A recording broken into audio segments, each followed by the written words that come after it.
La Shogun Raiden est la plus puissante incarnation du tonnerre en ce monde et règne de manière incontestée sur le shogunat d'Inazuma. Détentrice de la puissance du tonnerre, elle poursuit sa recherche solitaire de l'éternité. Elle utilise une lance pour faire abattre le tonnerre sur ses ennemis. Au niveau de ses attaques normales, elle enchaîne jusqu'à 5 coups de lance, et pour ses attaques chargées, elle consomme de l'endurance pour déclencher une attaque ascendante. Raiden est un personnage support qui peut être DPS principal et qui fournit énormément d'énergie à l'équipe. Au niveau de sa compétence élémentaire, Transcendance, présage funeste, la Shogun Raiden dévoile un fragment de sa dimension de poche, infligeant des dégâts électro aux ennemis proches et accordant à tous les personnages de l'équipe à proximité un œil de jugement orageux. Lorsqu'un personnage bénéficiant de cet effet attaque et inflige des dégâts à un ennemi, l'œil déclenche une attaque coordonnée infligeant des dégâts électro de zone à l'emplacement de l'ennemi. Les personnages qui obtiennent un œil de jugement orageux voient les dégâts de leur déchaînement élémentaire augmenter pendant la durée de l'œil en fonction de l'énergie élémentaire consommée par le déchaînement. Plus le déchaînement élémentaire coûte cher, plus il fait mal. En parlant de déchaînement élémentaire, art secret dogme d'idéal. La Shogun Raiden libère le Kendo d'idéal en sortant une épée de ses boobs et inflige des dégâts électro de zone avant d'utiliser cette dite épée au combat pendant un certain temps. Avec l'épée en main, les attaques normales chargées et plongeantes de la Shogun Raiden seront imprégnées de dégâts électro et sont considérées comme étant des dégâts de déchaînement élémentaire. Vous n'avez pas besoin de monter la compétence d'attaque normale du coup, c'est bien. Quand de telles attaques touchent des ennemis, la Shogun restaure l'énergie élémentaire de tous les personnages de l'équipe. Lorsque les personnages de l'équipe à proximité utilisent un déchaînement élémentaire, le chakra de la Shogun Raiden accumule de la résolution en fonction de l'énergie élémentaire consommée par le déchaînement.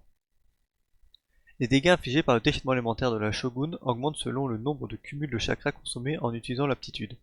Plus l'on a, plus ça fait mal. Au niveau de ses passifs, souhait innombrable. Lorsque les personnages de l'équipe à proximité obtiennent une orbe ou une particule élémentaire, le chakra obtient 2 cumuls de résolution. Pour le deuxième passif, l'illuminé, tous les 1% de recharge d'énergie au-dessus de 100%, la Shogun Raiden bénéficie des effets suivants. La restauration d'énergie élémentaire accordée par l'épée sortie de ses boobs augmente de 0,6%, et le bonus de dégâts électro augmente de 0,4%. Alors, au niveau de ses équipements, on peut la jouer de deux manières différentes. Une façon qu'on pourrait qualifier de classique, et une en team exubérance, où c'est elle qui déclenche la réaction. Pour ses armes de manière classique, sa meilleure arme reste la lumière du faucheur, qui offre tout ce dont Raiden a besoin, c'est-à-dire beaucoup de recharge d'énergie. De plus, l'arme lui donne de l'attaque en fonction de sa recharge. Sinon, en armes qui sont très bons avec elle, nous avons le bâton de Homa, qui est quasiment bon avec tous les lanciers finalement, donne une bonne quantité de dégâts critiques et un peu d'attaque supplémentaire en fonction des PV max de la Shogun. Donc c'est pas grand chose hélas, mais c'est toujours bon à prendre. Lance de Jadele, offre du taux critique et de l'attaque malgré le passif qui met du temps à se charger. Étouffeur de calamité, donne pas mal d'attaque grâce au passif de l'arme, qui est facile à stack puisque Raiden n'est généralement pas déployé, sinon il offre aussi un bonus de dégâts élémentaires. Et la berge de la voûte d'azur, qui offre de la recharge d'énergie, augmente le taux critique et la vitesse d'attaque et permet d'infliger des dégâts en plus grâce à son passif. Dans les armes qui sont plutôt bonnes et abordables, nous avons la prise, qui est la meilleure option free-to-play pour Raiden. Elle est facile à obtenir et facile à raffiner, mais c'est long car la pêche c'est assez chiant. Elle donne à Raiden tout ce dont elle a besoin, de l'ER, un bonus sur les dégâts et le taux critique du déchaînement élémentaire. Cool. Le son de la victoire, donne pas mal d'autocritique et d'attaque, et c'est tout. L'aileron de brise-vague, si elle est raffinée et que l'équipe possède beaucoup d'énergie élémentaire combinée, alors l'arme vaut le coup, sinon vous emmerdez pas avec. Et sinon, la lance de Favonius, si vous avez rien d'autre, elle apporte un peu de recharge d'énergie et génère encore plus d'énergie pour sa team grâce à son passif. Voilà. Pour les armes, pour une team avec une réaction d'exubérance, nous avons le fléau du dragon, qui offre beaucoup de maîtrise élémentaire, pile ce qu'il faut en exubérance, de plus le passif augmente les dégâts infligés aux ennemis affectés par les éléments hydro, ce qui est bien car ils seront tout le temps mouillés. La lance en croix de Kitin donne de la maîtrise élémentaire, augmente les dégâts infligés par les compétences élémentaires et offre un peu de recharge d'énergie grâce au passif. Et sinon nous avons le perce-lune, qui est forgeable. Elle donne de la maîtrise élémentaire et de l'attaque grâce aux feuilles du passif que tu ramasses par terre. Voilà. C'est si vraiment vous avez rien. Au niveau de ces artefacts, si vous la jouez de manière classique, le meilleur set reste l'emblème du dessin brisé. Vu qu'il y existe, vous emmerdez pas avec les autres sets. Il est de loin le meilleur pour Raiden. Il lui permet d'avoir plus de recharge d'énergie et de dégâts sur déchaînement élémentaire. Sinon, le dompteur de foudre, pour une équipe mono-électro, si les statistiques des artefacts suivent, alors ça peut le faire. Et sinon, la ténacité du millilitre, pour une Raiden qui a très peu de ressources, permet d'augmenter l'attaque de la team de manière permanente, mais si les autres statistiques du set ne lui servent à rien.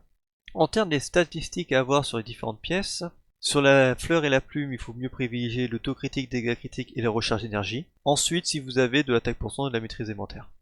Pour le sablier, recharge énergie, c'est bien, c'est très important pour elle. En stade secondaire, la classique, taux critique, dégâts critiques, attaque %. Pour la coupe, il faudrait vous munir d'une coupe de dégâts électro, ou une coupe attaque % dans certains cas. Et sinon, en stade secondaire, ça reste du taux critique, dégâts critiques et recharge d'énergie.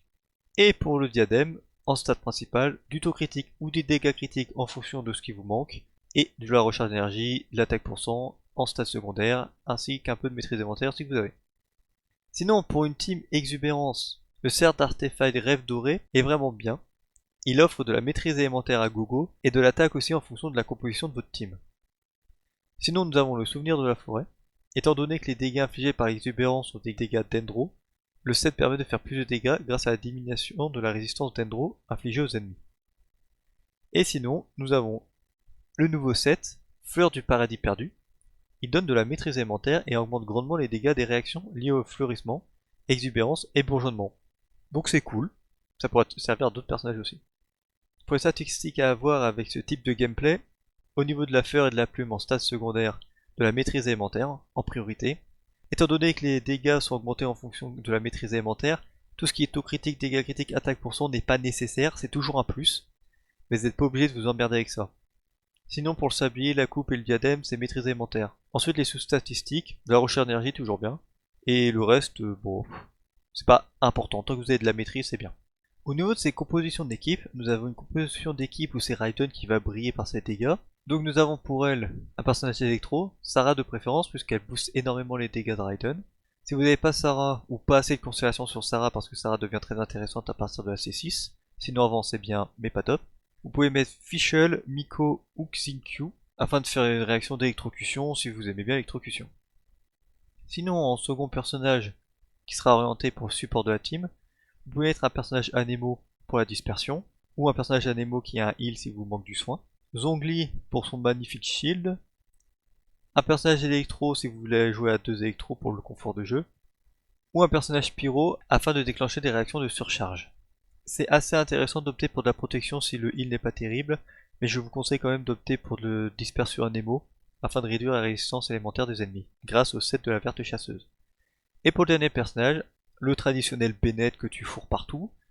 Et si vous ne l'avez pas ou qu'il n'est pas disponible dans votre team, et ben vous pouvez le remplacer par Kokomi ou un healer Anemo pour la dispersion. Sinon, là où la Raiden va énormément briller, c'est dans une team avec Eula ou avec un DPS physique, n'importe lequel. Elle apporte énormément de recharge, dans le cas où c'est Eula le DPS principal, ce qui est très bien parce que Eula fait énormément de dégâts avec son ulti. La réaction de supraconduction diminue la résistance physique des ennemis, et ce qui est parfait pour Eula. Sinon, il existe une team dont j'ai presque oublié l'existence, c'est la Rationale, donc composée de Xingqiu, Xiangling et Bennett. Cette team roule sur tout le jeu, mais bon, qu'est-ce que tu veux que je te dise dessus? Évidemment, quand on met les personnages 4 étoiles qui sont quasiment les plus forts du jeu, genre Bennett en tant que soutien qui est juste monstrueux avec son énorme buff d'attaque, Xiangling et ses dégâts de Pyronado, et Xingqiu qui est là pour faire du dégât supplémentaire avec ses lames d'eau et tout le tralala qui s'ensuit. C'est fort, et ça justifie l'achat de Raiden, rien que cette team. Ensuite, pour une Raiden qui est dans une team exubérance, vous n'avez pas vraiment le choix que de mettre un personnage Dendro. Donc collez le voyageur Dendro ou alors Naida si vous avez la chance de l'avoir. Un personnage Anemo pour la dispersion, donc Sucrose, Kazuha, Venti, ou un personnage Anemo Healer si vous n'avez pas de soin. Et en dernier personnage, un personnage Hydro qui applique l'élément en masse, histoire de créer des multitudes de petits bourgeons afin que la Raiden les fasse tous péter. Xingqiu ou Yelan qui seront orientés vraiment pour un max de dégâts. Ou si vous voulez un peu plus de heal dans votre team, Kokomi ou Barbara feront très bien l'affaire. Alors au niveau de son apparence, j'étais pas mal emballé par son apparence au début, mais finalement elle n'est pas si impressionnante que ça. Mention spéciale à son épée qui sort de ses boobs, là on apprécie le personnage. Hein. Sinon au niveau personnalité, pour moi c'est le pire des archons. Ce n'est presque pas le même personnage entre la première fois qu'on la rencontre et le moment où on se balade avec elle en ville. Drôle de traitement de personnage, j'avoue que j'ai pas compris. Puisque c'est un archon, point de vue méta, elle est craquée. Je sens qu'elle apporte énormément dans ma team, mais je suis pas transcendé par son gameplay. Je pense qu'elle a besoin d'un bon investissement pour qu'elle fasse vraiment mal avec son déchaînement élémentaire. Invoquez-la parce que c'est un archon et qu'elle est méta.